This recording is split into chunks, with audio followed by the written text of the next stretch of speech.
تو فقیری سے دنیا والوں کے سامنے ہاتھ پھیلانے سے بہت زیادہ روکا گیا ہے، بہت کنڈیم کیا گیا ہے، بہت مذمت ہے۔ انسان محنت مزدوری کرے، کام کاج کرے، آگے بڑھے۔ اب سنیے گا مولا متقیان امیر المؤمنین حضرت علی ابن ابی طالب علیہ السلام کیا ارشاد فرماتے ہیں۔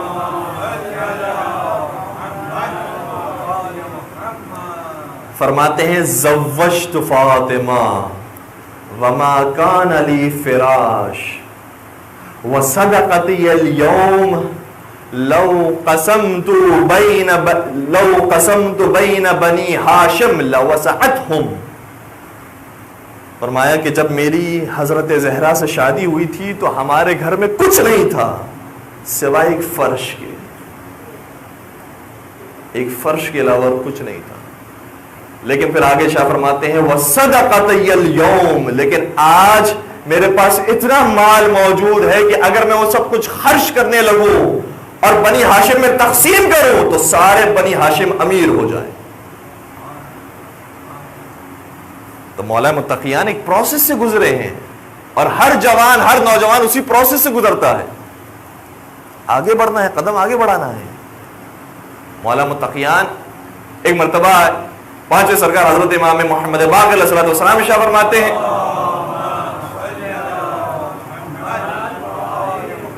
مولا متقیان کچھ بوریاں لے کر جا رہے تھے۔ کسی نے سوال کیا کہ یہ بوریوں میں کیا ہے؟ کیا تھا بوریوں کے اندر؟ کھجور کی گٹلیاں تھیں۔ کتنی گٹلیاں تھیں مولا کے پاس؟ 1,00,000 گٹلیاں مولا نے بوریوں میں رکھ کر اسے لے جا رہے تھے۔ لیکن جواب یہ نہیں دیا کہ بوریوں کے اندر کھجوروں کی گٹلیاں ہیں۔ کیا خوبصورت جواب دیا، فرمان لگے ان بوریوں کے اندر کھجوروں کے درخت موجود ہیں، اور امام باقر شاہ فرماتے ہیں کہ ان 1,00,000 گٹلیوں میں سے ایک بھی دانہ ایسا نہیں تھا جو علی نے ضائع کیا ہو۔ ہر دانے کو بویا ہے اور 1,00,000 درخت کھجور کے برابر ہے۔ زحمت اٹھائی ہے مولا نے۔ اور یہ تو اگر ہم درختوں کی کاشتکاری کی بات کرتے ہیں، یہ ایک اپنے مقام پر ہے۔ کنواں کتنی تعداد میں کھودے تھے؟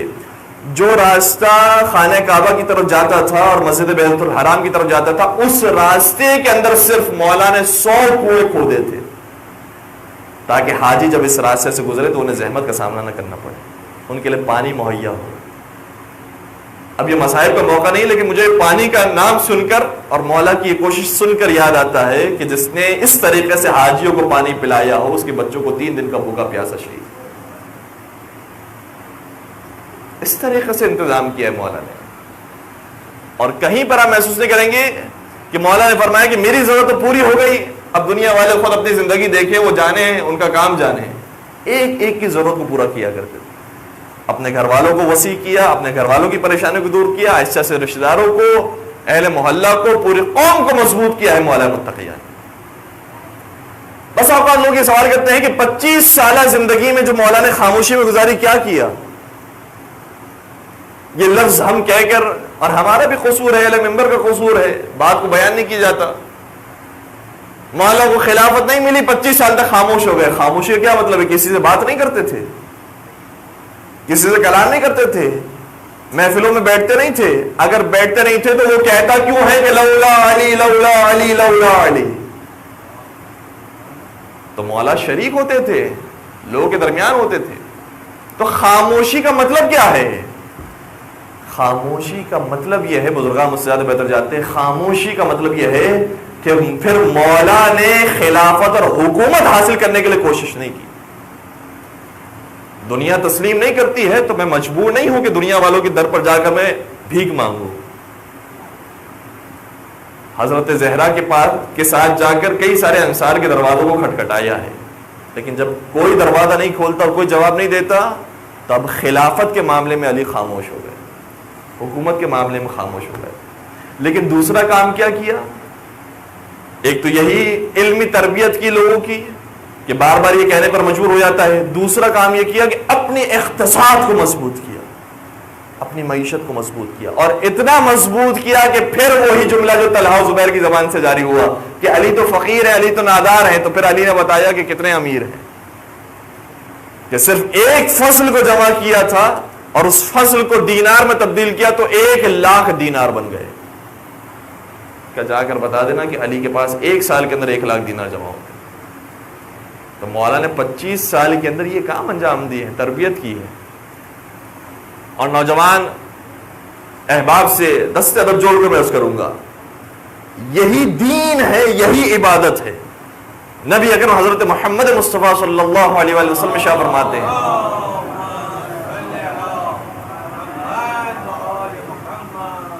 لِلْعِبَادَةِ 70 جُزْءًا أَفْضَلُهَا طَلَبُ الْحَلَالِ. عبادت کے 70 حصے ہیں اور ان 70 حصوں میں سے افضل ترین حصہ رزق حلال کمانا. جوانوں کو خود کفیل ہونا چاہیے. اور مولا متقیان کی زندگی کا جو سفر شروع ہوا ہے وہ بھی کبھی کبھار آدھی بات بیان کی جاتی ہے کہ مولا بہت زیادہ محنت کیا کرتے تھے, مزدوری کیا کرتے تھے. کبھی کسی یہودی کے باغ میں کام کر رہے ہیں, کبھی کوئی کنواں کھود دیا, کبھی کوئی باغ آباد کر دیا. صرف مولا مزدوری نہیں کیا کرتے تھے, یہ مزدوری تو ایک مرحلہ ہے. پھر مولا کے پاس اتنی زمینیں ہو گئی تھی کہ خود اکیلے ان ساری زمینوں تک نہیں پہنچ سکتے تھے تو مزدوروں کو کرائے پر رکھتے تھے, اجیر رکھا کرتے تھے. اور جب مزید تعداد بڑھنا شروع ہوئی, زراعت بڑھنا شروع ہوئی, تو باقاعدہ انہی مزدوروں کو معین کر دیا کہ تمہیں اس کی حفاظت کرنی ہے. اور صرف مولا کی ذمہ داری ہوتی تھی کہ ان مزدوروں پر سرپرستی کیا کرتے تھے, جسے آج اپنی زبان میں ہم کیا کہتے ہیں, مینجمنٹ کیا کرتے تھے. تو یہ سارے مراحل سے مولا گزرے ہیں اور اس کے بعد وہ ترقی حاصل کی. اور مولائے متقیان ہو یا باقی ائمہ علیہم السلام ہو, ساتھ سرکار حضرت امام موسیٰ کاظم علیہ السلام ارشاد فرماتے ہیں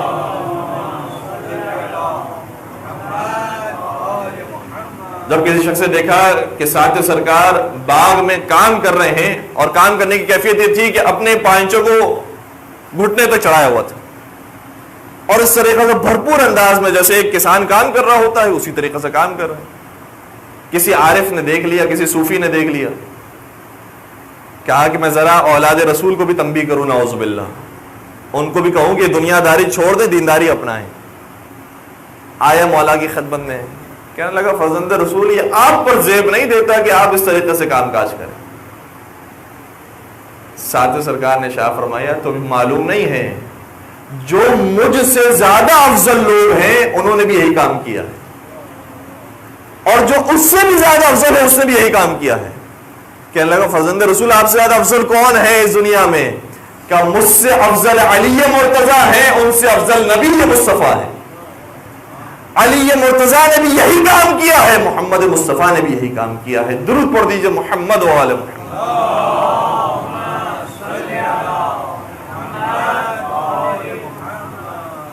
چھٹے سرکار کی خدمت میں ایک شخص آیا, بہت زیادہ عائد کرتا تھا, مولا کا صحابی تھا. کئی دن گزر گئے, اس کے بارے میں سوال کیا کہ وہ شخص آج کل نظر نہیں آتا, کہاں چلا گیا ہے؟ کیا اس نے کام کاج کرنا چھوڑ دیا ہے, اب عبادتوں میں مصروف ہو گیا ہے, مسجد میں بیٹھ گیا ہے. امام کو جلال آ گیا, فرمایا اسے بلا کر لاؤ. اور جب اسے لایا گیا تو اگر کوئی عالم دین ہو, فرض کیجیے اپنے ذہن کے اندر, اب عالم دین بھی ظاہر سی بات ہے کہ جو نام نہاد عالم دین ہو, ورنہ جو حقیقی عالم دین ہے ان کی تو جوتیوں کے برابر بھی نہیں. جو ملا قسم کے لوگ ہوتے ہیں وہ کہتے ہیں بڑا زبردست کام کیا ہے, انہیں اللہ یاد آ گیا, اللہ والے ہو گئے. یہ تو ہماری زبان سے بھی جملے نکلتے ہیں کہ اللہ والے ہو گئے. یہی ہونا چاہیے زندگی کا آخری حصے میں, کہ ریٹائرڈ ہو جاتا ہے آدمی اور اسی طریقے سے مسجد میں بیٹھ جاتا ہے. مولانا نے فرمایا بلاؤ اسے. جب وہ آیا شخص تو مولانا نے عجیب جملہ شاہ فرمایا جو شخص رزق حلال نہیں کماتا ہے خدا اس کی دعائیں بھی قبول نہیں کرتا. تو مسجد میں کیا تلاش کرنے گیا ہے؟ تو نمازیں پڑھنے گیا ہے, دعائیں مانگنے گیا ہے. خدا ایسے شخص کی دعائیں بھی قبول نہیں کرتا جو رزق حلال کمانے والا نہ ہو. اس قدر محبوب چیز تھی پیغمبر کی نگاہ میں, ائمہ علیہم السلام کی نگاہ میں. جنگ تبوک سے پیغمبر اکرم واپس آ رہے ہیں, سعد انصاری کو دیکھا, ملاقات کی, دیکھا تو ان کے ہاتھوں میں آبلے پڑے ہوئے تھے. سوال کیا یہ کیوں ہو گئے تمہارے ہاتھ میں آبلے کیسے پڑ گئے؟ کہا زحمت اٹھا اٹھا کے کاشتکاری کر کر کے میرے ہاتھوں میں آبلے پڑ گئے ہیں۔ آپ کو معلوم ہے کہ جنگ تبوک کا موقع وہ تھا کہ جب مدینہ میں فصل لگ رہی تھی، فصل کٹنے کا ابھی وقت آنے والا تھا، اس وقت کہا تھا کہ سب چلیں ہمارے ساتھ جنگ پر۔ بعض لوگوں کو اجازت تھی جو وہیں مدینہ کے اندر موجود تھے، تو یہ فصل کاٹ رہے تھے اور اس میں آبلے ان کے ہاتھوں میں پڑ گئے۔ پیغمبر اکرم نے وہ عمل انجام دیا ہے کہ دنیا کا ہر مسلمان تمنا کرتا ہے کہ وہ عمل پیغمبر کے ساتھ انجام دے۔ پیغمبر کی زیارت ہو جائے، ہم پیغمبر کے ہاتھ کا بوسہ لیں گے، لیکن پیغمبر وہ ہیں، روایت کا جملہ یہ ہے فَقَبَّلَ يَدَهُ رسول اللہ، رسول اللہ نے اس کے ہاتھوں کا بوسہ لیا اور فرمانے لگے کہ یہ ہاتھ وہ ہیں کہ لا تمسها النار، آتش جہنم ان ہاتھوں تک نہیں پہنچ سکتی۔ کس معراج پر پہنچایا اس عمل کو؟ کسی موقع پر انسان اپنے آپ کو محسوس نہ کرے کہ اب میری ذمہ داری ختم ہو گئی ہے، گھر والوں کی طرف سے ذمہ داری ختم ہو گئی ہے، قوم کی طرف سے ذمہ داری ختم ہو گئی ہے، جوانی سے لے کر بڑھاپے تک اور انتہائی موت تک یہی سفر ہے۔ ضروری ہے۔ پیغمبر اکرم کی زندگی میں کتنے ہی ایسے واقعات ملتے ہیں کہ بار بار پیغمبر اکرم نے اس بات کی طرف نشاندہی کی ہے کہ جو رزق حلال کماتا ہے وہ واقعی مجاہد ہے۔ ایک روایت کا بڑا عجیب جملہ ہے، جو شخص دن میں اتنا کام کرتا ہے کہ تھک کر سو جاتا ہے، اس سے کوئی دعا نہیں مانگی ہے، کوئی توبہ نہیں کی ہے، کوئی مناجات نہیں کی ہے، بس محنت مزدوری کی ہے اور رات میں آ کے تھک کے سو گیا، واجبات انجام دیے ہیں لیکن باقی چیزیں نہیں کی ہیں، آ کر تھک کر سو گیا۔ روایت کی جملہ یہ ہے کہ یہ شخص جب سو رہا ہوتا ہے پروردگار اس کی مغفرت کر رہا ہوتا ہے۔ اہم ترین حصے یہ دین کے۔ مولا متقیان امیر المؤمنین حضرت علی ابن ابی طالب صلی اللہ علیہ وسلم شاہ فرماتے ہیں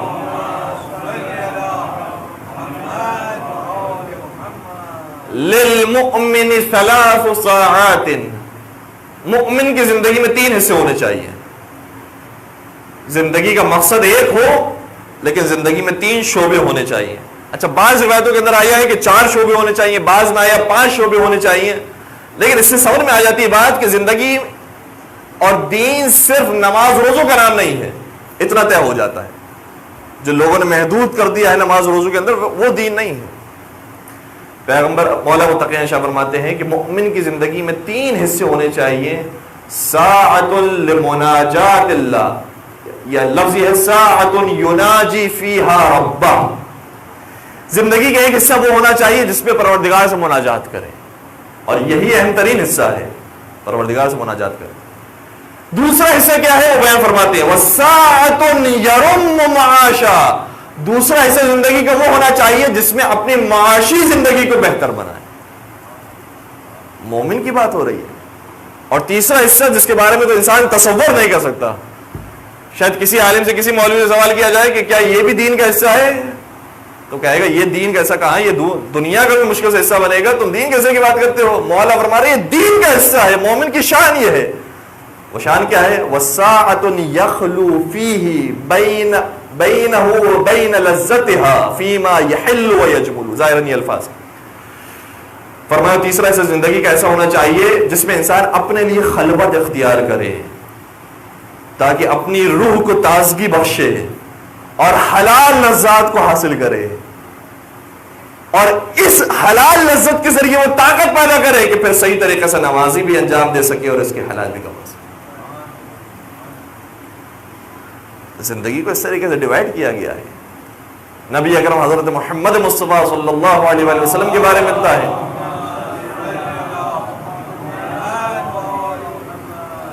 کان اذا آوى الى منزله جزأ دخوله 3 اجزاء، جب نبی اکرم اپنے گھر میں داخل ہوا کرتے تھے تو اپنے گھر کی زندگی کو بھی 3 حصوں میں تقسیم کیا کرتے تھے۔ عجیب بات ہے، اب گھر میں پہنچنے کے بعد تو ایک ہی چیز ذہن میں آتی ہے کہ گھر والوں کو وقت دینا ہے۔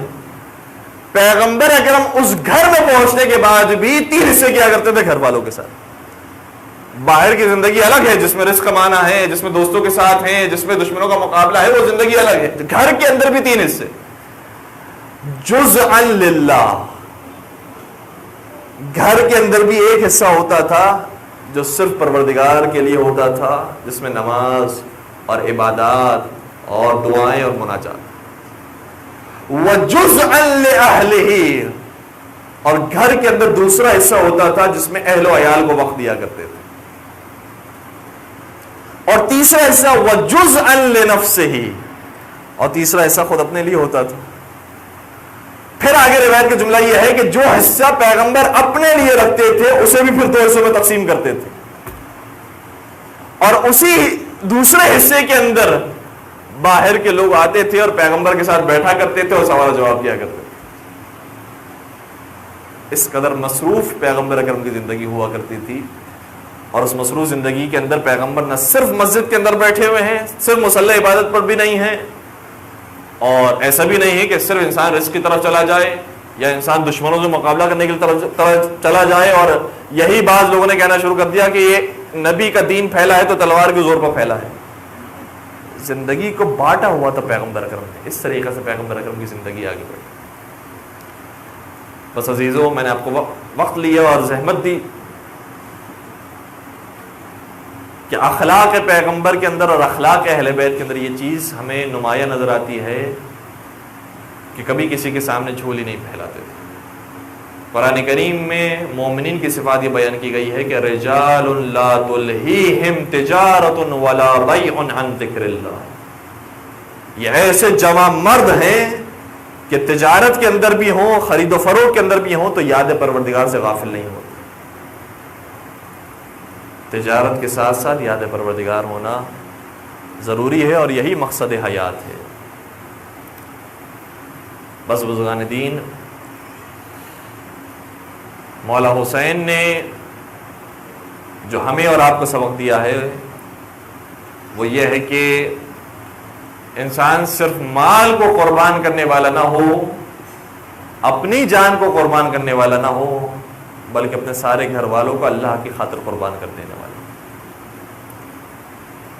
مولا حسین کے سامنے بھی کسی شخص نے ایک آدمی کی تعریف کی، کہا کہ وہ شخص بہت دیتا ہے، بڑا سخی ہے، بڑا کریم ہے، بہت لوگوں کو بانٹتا ہے. تو مولا نے ایک جملہ ارشاد فرمایا. مولا حسین نے فرمایا یہ جو شخص دے رہا ہے اس کے دینے میں اور اس شخص کے دینے میں جس نے خود اپنی محنت کی کمائی سے کمایا ہو اور خون پسینہ جاری کرنے کے بعد پھر کمائی حاصل کی اور پھر دیا ہو، اس میں اور اس میں بہت فرق ہے.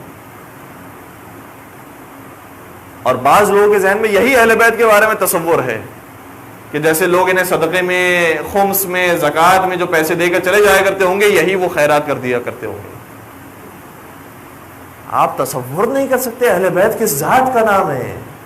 وہ چیز جو خمس و زکوٰۃ کے اندر آئی ہے اس کے بارے میں تو سمجھ لیجئے کہ ہاتھ بھی نہیں لگایا کرتے تھے. وہ تو آتا تھا اور چلا جایا کرتا تھا.